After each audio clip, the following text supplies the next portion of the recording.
Hello and welcome to another The Race Zone channel video. Today we will preview stage 7 of the Tour de France 2023, and then afterwards I will give a little recap of the very thrilling stage 6 that I really enjoyed. So let's start. Stage 7 is 100 and almost 70, so 170 kilometers long stage from Mont-de-Marsan to Bordeaux. They are heading east, and it is a sprinter stage.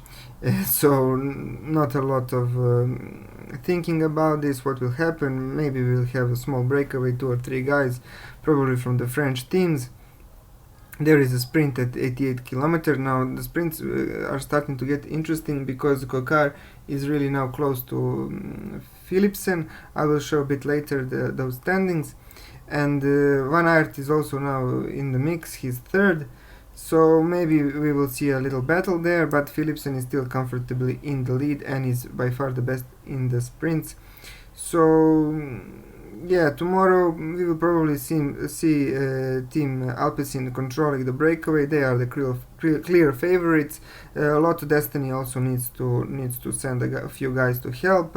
Maybe also Jacob for Groenewegen.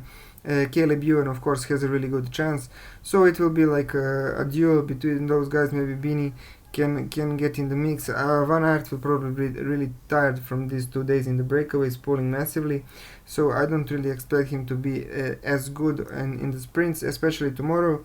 Maybe Saturday suits him better, but we'll see.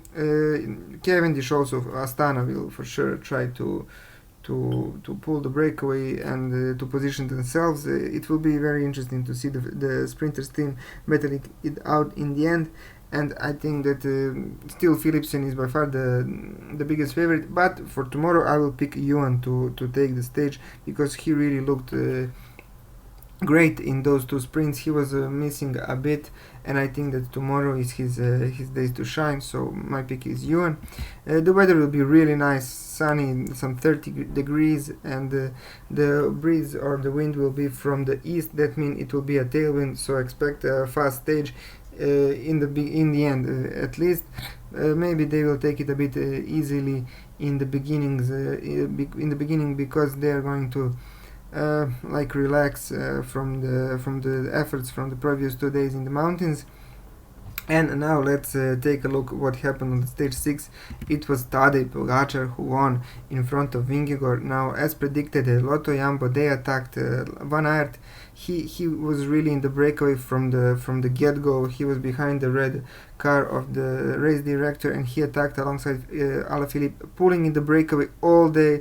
Like he had a bit of help from Asgren on the first 2 climbs, but then from the bottom of Tourmalet he was pulling like crazy just to get to the top in front of Vingegaard. And back in the group, Jumbo was also pushing, like Van Baarle, Benoit, Kelderman, then Kuss took over. He pulled massively, only Hindley and Pogačar could follow. Then Hindley gets dropped, and in the end, some like 5 or 6 kilometers from the summit, Vingegaard himself attacks, but Pogačar follows him all the way to the top where Van Aert waits. He like guides them down the descent and through the valley, catching the breakaway containing my pick of the day, Guerreiro and Johannes and Kwiatkowski, Shaw and Pauls from Team EF.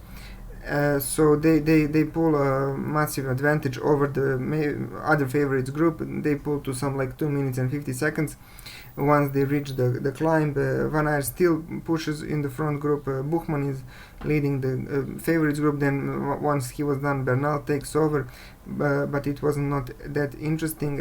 Then Van Aert literally comes to a stop. I think his like pulse was 200 BPM.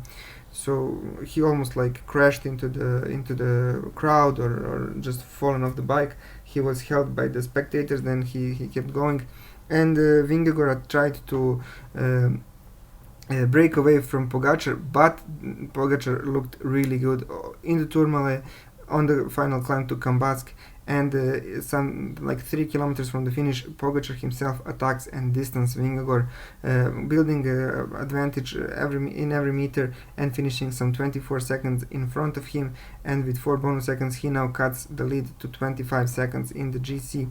So still a long way to go to Paris. It will be a thrilling battle between these two, I hope so.